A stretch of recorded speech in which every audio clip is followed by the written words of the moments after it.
नत्वा जिनेन्द्रं गतसर्वदोषं सर्वज्ञदेवं हितदर्शकं च श्रीजैनसिद्धान्तप्रवेशिकेयं विरचते स्वल्पधियां हिताय। पिछली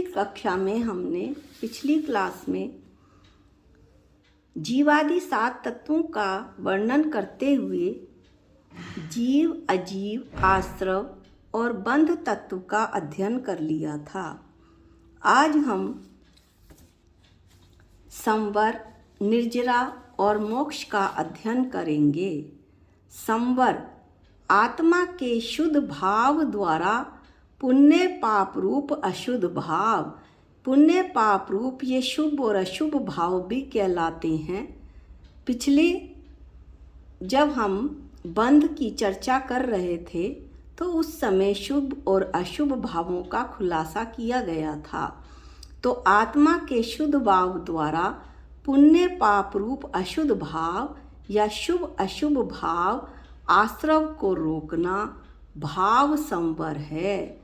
तदनुसार और उसी अनुसार नए कर्मों का आगमन स्वत रुक जाना द्रव्य संवर है। आत्मा की शुद्ध परिणति स्वभाव रूप जब परिणति होती है तो पुण्य पाप रूप शुभ अशुभ भाव जो होते हैं वो स्वयं रुक जाते हैं। ये भाव संवर है। और उसी अनुरूप जो पुद्गल कर्म है मिट्टी के ढेले के समान है, उनका आगमन स्वयं स्वत रुक जाता है। ये द्रव्य संवर है। इसमें हमने पहले भी चर्चा की थी कि भाव संवर या भाव जहाँ पर आएगा, भाव आश्रव, भाव संवर, भाव जो बंध, उसमें सब आत्मा का परिणमन होगा। और जो द्रव्य संवर, द्रव्य आश्रव, द्रव्य बंध ये पुद्गल कर्मों की अपेक्षा से कहा गया है। निर्जरा अखंडानंद निज आत्म शुद्ध आत्मा के लक्ष्य के बल से, अखंडानंद निज शुद्ध आत्मा के लक्ष्य के बल से आंशिक शुद्धि की वृद्धि और अशुद्ध अवस्था शुभ अशुभ इच्छा रूप की आंशिक हानि होना भाव निर्जरा है। उस समय खिरने योग्य कर्मों का स्वयं स्वत अंशतः एक देश खिर जाना द्रव्य निर्जरा है। अखंडानंद निज शुद्ध आत्मा, मेरी आत्मा अनंत गुणों का अखंड पिंड है। प्रत्येक जीव की आत्मा अनंत गुणों का अखंड पिंड है। जब जीव इसका आश्रय लेता है तो उसके उपयोग से, उसके बल से जो आत्मा में आंशिक शुद्धि की वृद्धि होती है, अर्थात आंशिक राग देश का अभाव होता है। और ये गलत मैंने एक वाक्य बोल दिया कि आंशिक शुद्धि की वृद्धि होती है, अर्थात एक देश राग देश का अभाव होता है। और अशुद्ध अवस्था शुभ और अशुभ इच्छा रूप जो राग देश हैं, अशुद्ध अवस्था की आंशिक हानि होती है। ये भाव निर्जरा है। अर्थात आंशिक शुद्धि की एक तरफ तो आंशिक शुद्धि की वृद्धि हो रही है और एक तरफ जो राग देश मोह है उनका जो है आंशिक हानि हो रही है। ये भाव निर्जरा है। ये दोनों काम एक साथ होते हैं।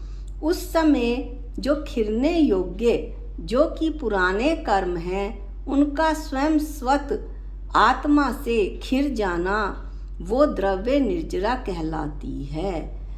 जो निर्जरा है उसमें एक देश कर्म खिरते हैं। मोक्ष आत्मा की जब पूर्ण शुद्ध पर्याय प्रकट होना और अशुद्ध पर्याय का सर्वथा नाश हो जाना भाव मोक्ष है। उस समय अपनी योग्यता से द्रव्य कर्मों का आत्म प्रदेशों से अत्यंत अभाव होना द्रव्य मोक्ष है। निर्जरा में तो एक देश शुद्ध पर्याय प्रकट हुई थी। मोक्ष में आत्मा का पूर्ण स्वभाव ज्ञाता दृष्टा स्वभाव अपर्याय में प्रकट हो जाता है। द्रव्य और पर्याय का मेल हो जाता है और अशुद्ध जो पर्याय है अशुद्ध रूप परिणमन आत्मा का पूर्णतः समाप्त हो जाता है। यह भाव मोक्ष है और उस समय अपनी योग्यता से अपने पुरुषार्थ से जो भगवान है वो अनंत भगवान है, सिद्ध भगवान है, वो द्रव्य कर्मों का अपने आत्म प्रदेशों से उनके अत्यंत अभाव हो जाता है। ये द्रव्य मोक्ष है। 14वें गुण स्थान में द्रव्य मोक्ष होता है और 13वें गुण स्थान में भाव मोक्ष होता है। अब हम देखते हैं इस तरह हमारे जीवादि 7 तत्वों का वर्णन पूर्ण हुआ।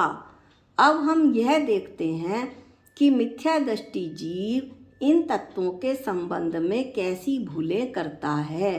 पहला गुण स्थान वृत्ति मिथ्या दृष्टि जीव की भूलें। जीव तत्व की भूल। जीव तो त्रिकाल ज्ञान स्वरूप है, उसे अज्ञानवश यह जीव नहीं जानता जो शरीर है वह मैं ही हूँ तथा शरीर के कार्य मैं कर सकता हूँ ऐसा मानता है, अर्थात शरीर में मैंपना करता है। शरीर स्वस्थ हो तो मुझे लाभ होगा, बाह्य अनुकूल संयोग से मैं सुखी और बाह्य प्रतिकूल संयोग से मैं दुखी हो जाता हूँ। अर्थात जब मेरे को धन वैभव का निमित्त होता है तो मैं उनमें बड़ा सुखी रहता हूँ और जहाँ जरा सा शरीर पे कष्ट या धन संपत्ति कम हुई मैं अत्यंत दुखी हो जाता हूँ। ये 6 ढाला में ऐसा कहा भी है, मैं निर्धन मैं धनवान, मैं बलवान मैं निर्बल, मैं मनुष्य मैं कुरूप, मैं सुंदर, ऐसा मानता है। जो शरीर आश्रित उपदेश हैं, उपवास आदि क्रियाओं में निजत्व अपनापन मानता है।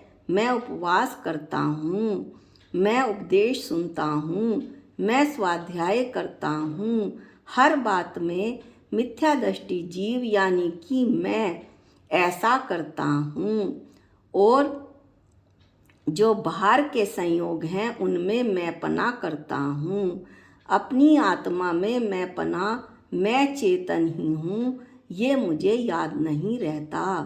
ऐसा मानना ही जीव तत्व की भूल है। अजीव तत्व की भूल।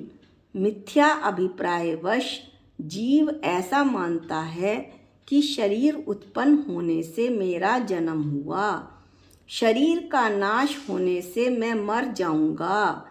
धन शरीर इत्यादि जड़ पदार्थों में परिवर्तन होने पर अपने में इष्ट अनिष्ट परिवर्तन मानता है। जैसा कि ऊपर भी बताया था कि धन की वृद्धि हो गई तो उसे अच्छा मानता है और धन और शरीर में कमी आई तो उसे बुरा मानता है। शरीर की गर्म अवस्था उष्ण अवस्था होने पर मुझे बुखार आया, बुखार तो शरीर को आया, तू तो चेतन भगवान, मैं तो चेतन भगवान आत्मा हूँ। शरीर पुद्गल में बुखार आया। शरीर की क्षुधा तृषा आदि रूप अवस्था होने पर मुझे भूख प्यास लग रही है। जब भूख प्यास अवस्था होती है शरीर की तो मुझे भूख प्यास लग रही है ऐसा मानता है। शरीर कट गया कहीं से तो मैं कट गया इत्यादि रूप अजीव की अवस्था को अज्ञानी जीव अपनी अवस्था मानता है। शरीर की अवस्था को अज्ञानी जीव अपनी अवस्था मानता है। यह अजीव तत्व की भूल है। आश्रव तत्व की भूल। मिथ्यात्व, राग देश, शुभाशुभ भाव। शुभाशुभ भाव आपको बताए थे कि राग देश शुभाशुभ भाव हैं। इसमें मिथ्यात्व, देश और अशुभ राग तो अशुभ भाव हैं और शुभ राग शुभ भाव हैं। ये मिथ्यात्व राग देश शुभाशुभ भाव आश्रम हैं। ये भाव आत्मा को प्रकट रूप से दुख देने वाले हैं। परंतु मिथ्यादृष्टि जीव कोई अन्य नहीं है। मैं ही मिथ्यादृष्टि जीव हूँ जो अनादिकाल से इन संसार में परिभ्रमण कर रहा हूँ अपने अज्ञान के कारण। उन्हें हित रूप जानकर निरंतर उनका सेवन करता है। यही आश्रव तत्व की भूल है। बंध तत्व की भूल। बंध तत्व पढ़ते हुए हमने दो शब्दों को जाना था, पुण्य और पाप, और ये भी कहा था कि ये पुण्य और पाप शुभाशुभ भाव आत्मा को अहितकर हैं। तो जैसे सोने की बेड़ी और लोहे की बेड़ी है तो दोनों ही बंधन में बांधने वाली, इसी प्रकार पुण्य और पाप दोनों जीवों को बंधन कारक हैं। परंतु मिथ्यादृष्टि जीव ऐसा न मानकर पुण्य को अच्छा हितकर मानता है, और तत्व दृष्टि से तो पुण्य पाप, जैसे कि पहले भी बताया था, दोनों ही अहितकर ही हैं, क्योंकि पुण्य भी पुण्य बंध करेगा और पाप भी पाप बंध करेगा। संसार से छुटकारा तो दोनों ही अवस्था में होने वाला नहीं, परंतु अज्ञानी जीव ऐसा नहीं मानता। यही बंध तत्व की भूल है। संवर, निर्जरा और मोक्ष तत्व की भूल को हम अगले वीडियो में देखेंगे। आज के लिए इतना ही। जा वाणी के ज्ञान से सूझे लोकालोक, जो वाणी मस्तक नमो सदा देत हूँ धोख। हे जिन वाणी भारती तो है जपूं दिन रैन, जो तेरी शरणागते वो पावे सुख चैन। सबको जय जिनेंद्र।